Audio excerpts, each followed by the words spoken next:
Alright, I'm going to be referring to things of enormous proportions that were biological creatures, and I do have the evidence to support it, and I do have DNA tests and everything. Now I'm going to show you something that will shock you, I'm certain, but it's true. This right here that I'm pointing to is what's considered a tendon, and it's a flap of a tendon, and it's the long sinuous part, and then these straps come around, and then there is a little tiny ball, if you can see that, right at that end of this tendon tip. You see that? The strap comes down, and there's the ball. Right? Underneath, right down here, was where it is ripped from.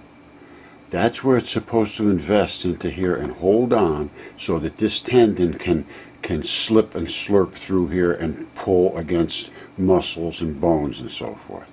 Now, you notice what this looks like. And this is what they look like in gigantic, enormous creatures. That is the strap. That is the ball. The tendon mat was here, which is, in this case, eroded away.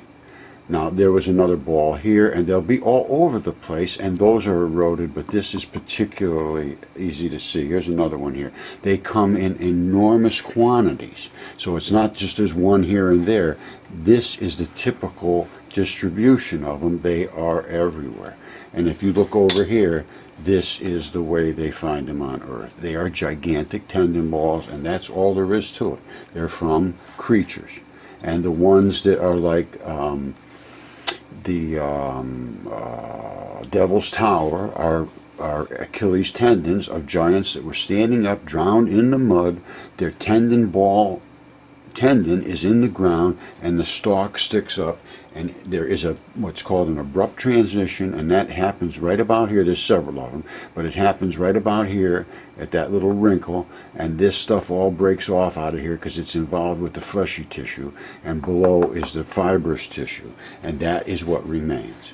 And that is why this is the type of thing you see here, and this is what you see at Devil's Tower, is this bottom piece. Now, so I'm talking about gigantic creatures. Huge creatures. And these are those, you see right here, these are the tendon hex columnar basalt, they call them, but it's not, has nothing to do with volcanoes. It's from this. And the reason they stay separated is because there's fascia around every single fiber in your body, every single cell actually. So that's why they stay separated from each other. If they didn't, they'd just be one big ball of gush. So this is what it is. This is the structure of the tendons. And so far you've seen that, and this is what Devil's Tower looks like. This is what's called the abrupt transition, and that wrinkle occurs because there's tension on these things, and when it snaps, it snaps right up here, and at the top it's completely flat like a pancake. These are those sinuous straps that you saw, and that's the way it is. And they come even giganticer, and this is the giganticerest one in the whole world. Look at this. You see these water fountains coming off here in all these specific places? The reason they're coming out of here is because of arterial blood vessels that run down into the ground, and they've been purged from the water eroding through the very weak blood cells, and the arteries are completely open. The veins seal off because they have valves, and that's why this water is running off the top of here. It didn't just rain. That's running off of here because it's being pumped up underneath through artesian wells, arteries. And that's just the way that is. Now, what else we got here? Anything? That's back to that, and the strap, and the balls, and the thing. Okay, that's it. That's the way it works. You probably never studied bodily decomposition, but I have. And what happens when a body dies, it releases all kinds of bodily fluids because of the purging of these fluids due to the gasification interiorly in a body. It compresses it, and it exudes different minerals and fluids and so forth in these body fluids and waters and so forth, and they create a pattern around that dead body, such as this. You see this runoff here? You see this runoff here? And you see where it borders and it just stops? Let's look at that a little closer, because you don't see this. This is what I'm going to call is a dragon scales. Now you see those? You see this stuff running off of here? And it doesn't run off that far. I mean, this is just, and then it stops. All right, it stops because it didn't happen all that long ago. All right, and I'm going to tell you another thing. That is the tiniest little piece of, guess what? A huge, huge dragon. That's his tail. He comes back. Here's his body up in here, and I'm going to show you. Here's his legs. You see it? Whoops. Here's his legs. And it comes way up here, and here's his head. So let's go down and take a look after his body. So there's his body. So let's go right over here, let's say, into his neck. Let's see what his neck looks like. And I think this red stuff here is the stuff he squirts at people to set them on fire. Now, so it comes up his neck. All right, all the way up through these dragon scales. Let's look at this neck.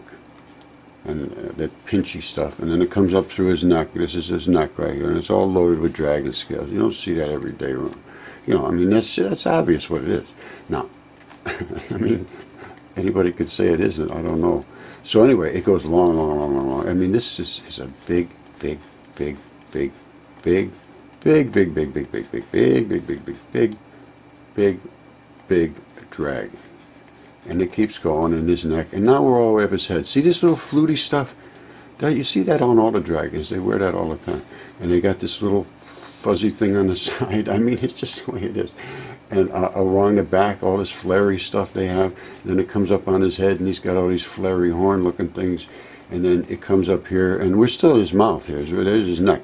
And then all that stuff comes out of his mouth here that is just very, very nasty looking. So I'm just telling you right now, that's a dragon, and I wouldn't want that stuff spit on me. I don't know about you. So that's the deal.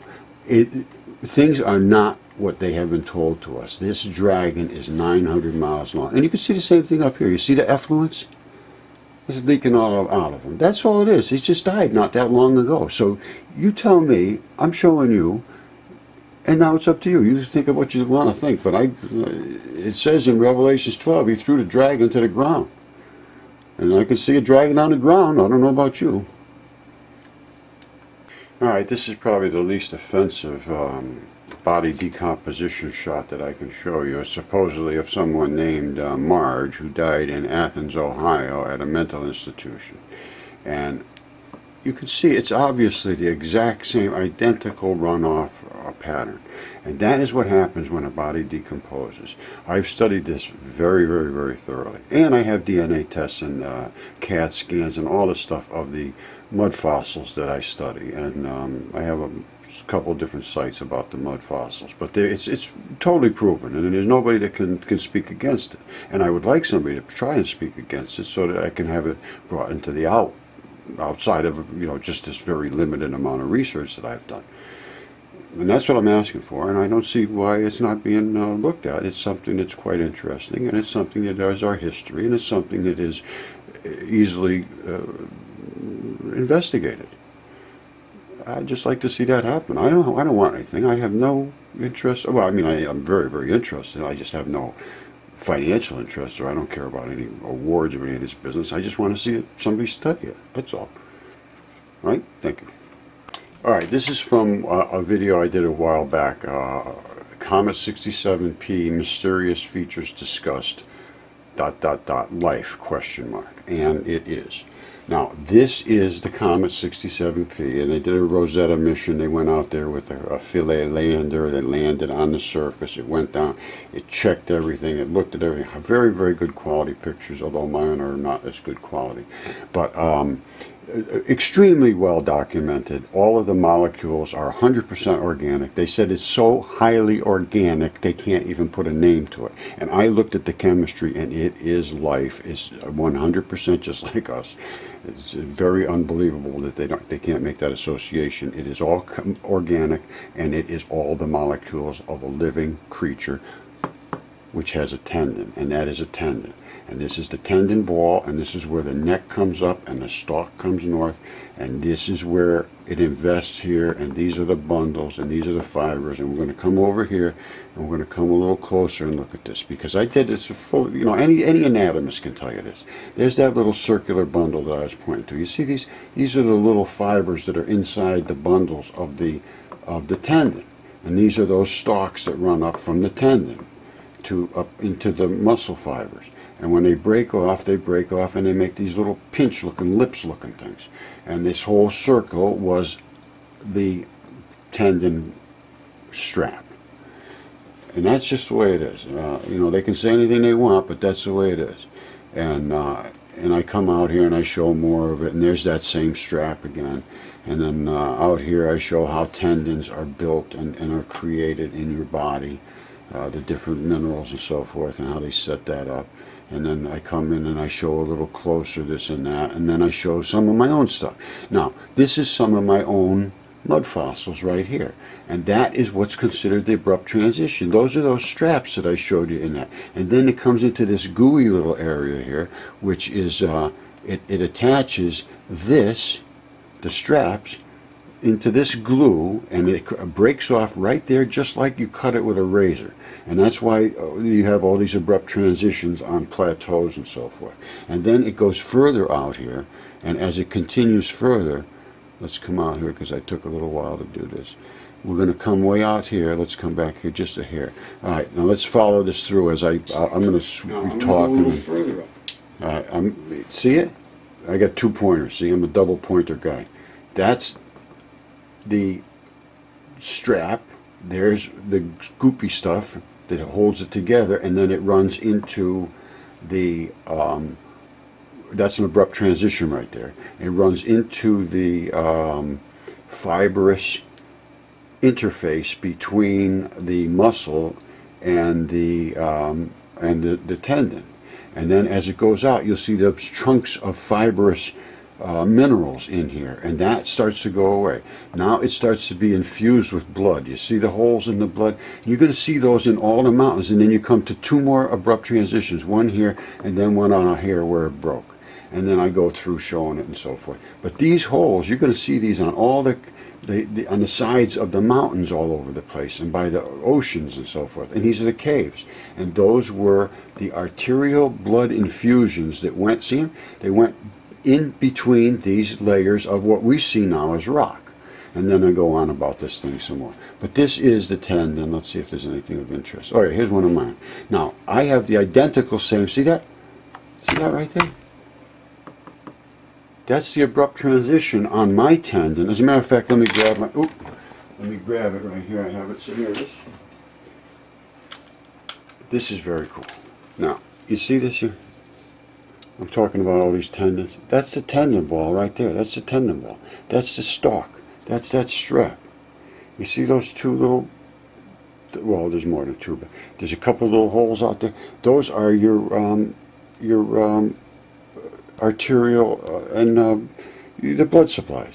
And this is how it invests. That's exactly identical to what Comet 67P is. So that's just the way it is, and that is a tendon ball, and that comes out, and if you follow this back closely, you can see there's a strap that runs from that tendon ball up over here and back up and then into the main assembly. And there's a bunch of them in this, but this thing combusted. I think this might be either from a meteorite, or it's or it just was in a fire or something. I don't really know, but it does look combusted. Anyway, that's what happened, and Comet 67P has that identical, not close, but identical same feature. See it right there? Whoops, let me back this up just a hair. There it is right there. I mean, I can't, how much more clear could it be? It's exactly identical to what I just showed you. So that's Comet 67P, and it is big, and it's a tendon enthesis. It's at least 100,000 times or more bigger than ours, and it appears to be from a similar creature. That's all I can tell you. All right, this is the website. This is way out of date, the mudfossils.com. This is goes back 5 years, and I sort of lost interest, to be perfectly honest with you, because nobody would pay any attention. But then eventually I went back into this. So this is quite outdated. But Mudfossil University on YouTube has all the stuff. Now, here's the DNA report. This is the reports right here. There's 3 DNA tests in this. This is Helix Paleo Labs. And Eaton Bioindustries did the sequencing and all that business, and database matches. And this was all done with all ancient bacteria, all kinds of stuff. I mean, it was very, very well done. It was ancient protocols used, and PCR analysis. I mean, it goes on and on and on. And again, I don't claim to know all that they did here, but I do understand, and I did talk to the lab quite thoroughly, that they used all the negative controls. There was no chance of contamination. It was all positive results. It was all human DNA that they recovered in the sequencing, and it was right here. It was 100%, and it was 100%, not just a little bit of here or there, of Homo sapien mitochondrial G, cytochrome B, and Homo sapien mitochondrial D loop. And that's what this particular test is checked for, and that verifies the mitochondrial mother side DNA. And then they go through all these different CTAG things of, again, I don't understand that part, but I do understand that this was certified by the laboratory director for Helix Paleo Labs, and also Eaton Bioindustries, and it was also CAT scanned by Jesse Garant and Associates, 7 CAT scans, the best people that you ever could possibly do business with. They can tell you everything about your business, about the product that you have and what's inside of it without ever opening it up. They just flash it into the machine, just like they did for the mud fossils. Absolutely incredible. And I will show you what they do right now, because you will be impressed, as anybody would be. This is what they do. They go into your, say you have a factory and you produce big machines. You want to know, did they come out right? They're all built like this, and you don't, and one of them fails in the field, 2 of them fail, 3 of them, and you've got hundreds of them. What do? Jesse can go in here and tell you if the rest of them are any good. He can go in and see if the porosity, if the metal is good. He can go in and tell you if the tolerance is good. He can tell you everything about your own product without even taking it apart. And then just the other day, I got a thing showing that they now are doing the analysis of the printed prototype things. Well, not prototypes anymore. They're printing things and putting them into machines. And if it's a critical machine and something goes wrong, you're in trouble. And once that thing is squirted out from a laser somewhere, you have no clue what's inside. He can tell you what's inside. And they did a fabulous job for us. And I am very, very appreciative to Jesse and his crew. And I just wanted that to be said. And I deeply mean that. Okay, here it is. Woman and a dragon. A great sign appeared in the heavens. A woman clothed with the sun, with the moon under her feet, and a crown of 12 stars on her head. There was 12 titans, it is said, that made the earth.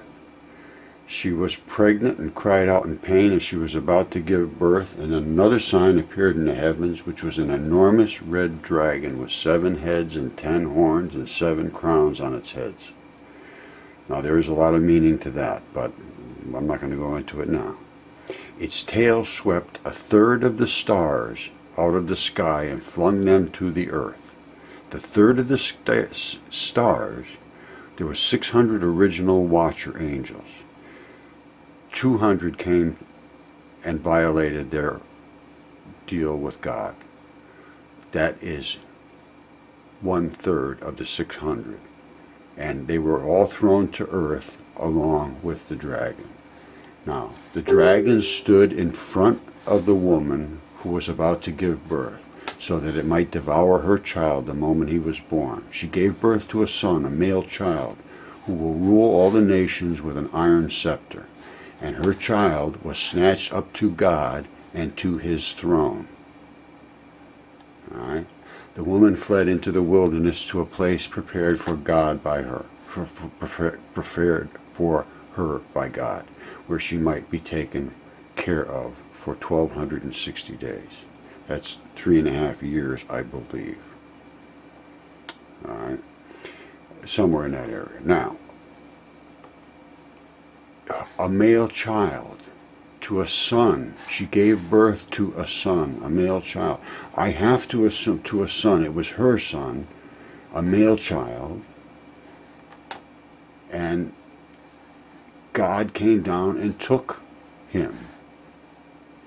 Now, I am assuming that was Jesus, and I can't be certain of that, but I'm going to go with that for now. So she apparently gave birth, which is a literal giving birth, and you've seen the size of the creatures. That would create a flood that flooded the earth, and then later things fell to earth that are the afterbirth, literally. Red powder fell all over the earth, heavy, heavy, heavy. Stones fell all over the earth. That is the umbilical cord. It is a very, very fibrous, stony material. The placenta fell, obviously, to earth at some point, which was the manna, which fed. It was little pellets of milk that were coriander-sized seeds of milk that landed on the ground and fed the escaping Israelites in the desert. All right, so now these are the things I'm saying support what these statements say. Now, then it says, then war broke out in the heavens. Michael and his angels fought against the dragon, and the dragon and his angels fought back. I mean, they had apparently one heck of a battle. But the dragon was not strong enough, and they lost their place in the heavens. The great dragon was hurled down, the ancient serpent called the devil or Satan, who leads the whole world astray. He is here on earth, and you see what I saw. I saw a dragon there. I don't know if he's left that terrestrial body. I have no clue about that. But I can see a dragon was thrown to earth and landed there of enormous size. And he was hurled to earth, and his angels with him. And then he heard a loud voice in the heavens saying, now have come the salvation and the power and the kingdom of God. Now, it goes on about how God would triumph over evil. But these things don't happen in an hour or 2 hours or a day or a month or 10 years or 100 years in eternal time frames. That is the only way I can see this. Because as I see it go forward, I've read Enoch, and he talks about the history coming down in the generations long past him, and then all of a sudden they had tried to destroy all the apocryphal texts in the early 300 or 400 time frame, and now they all of a sudden show up the same year virtually that Israel was created. The Nag Hammadi texts, hundreds and hundreds and hundreds of them. The Dead Sea Scrolls, same thing, a lot of information, and it's information that we had no clue about. So, and it all confirms that end times are pretty realistic. It looks like to me. So you make up your own decision. I'm just showing you what I'm seeing, and people are not paying attention. So I don't care. Well, I do care, but what can I do? I can't do much. So this is what you got. If you want to look into it, look into it. Go to Mudfossil University, which is my site on, and here's a great one here, Great Flood discussed at Mudfossil University. What happened 2300 BC, 1500 BC, the Bible, the red dust, the stones, the manna. Jesus was born, and he not only was born, he said the stuff that fell out of the sky was my body. It says it right in the Bible. He said the stuff that fell out of the sky, that was my body. That fed your forefathers in the desert. So, and he said, truly, truly, truly, I tell you, I am the bread. That's all I can tell you. It is what it is. And you make what it is to you what it is. But I know what it is to me. So that's all I have to say, I suppose. All right, thanks for listening.